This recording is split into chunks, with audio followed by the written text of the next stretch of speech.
Мен дагы бир маселе айтып коеюн, мына бир папка болуп калды. Жалал Абад электрон боюнча мен мына Бакиров Мирлан Сапич да бул маселе көтөргөн. Мен дагы бир маселе, абдан маселе көтөрүп атам.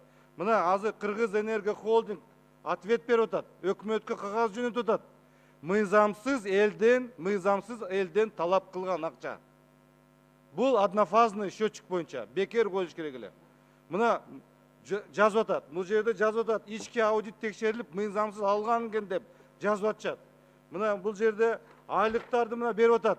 122 миң, 144 миң деген айлыктарды алып атышат. Мына ушунун бардыгы мына кагаз түрүндө берип атат. Дагы эмне кереги бар дагы? Мына бир мисал катары далил кагаздар менен берип атабыз. Же эмне премьер-министр ал жерде же кызыкчылыгы барбы ал жерде? Же башкалардын кызыкчылыгы барбы? Же мүлк фондунун кызыкчылыгы барбы же ал жерде? Акыры жетишет го.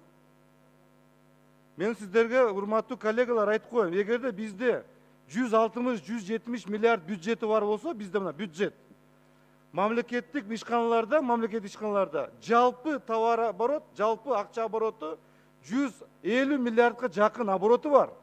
Бул биздин республикалык бюджетине тең.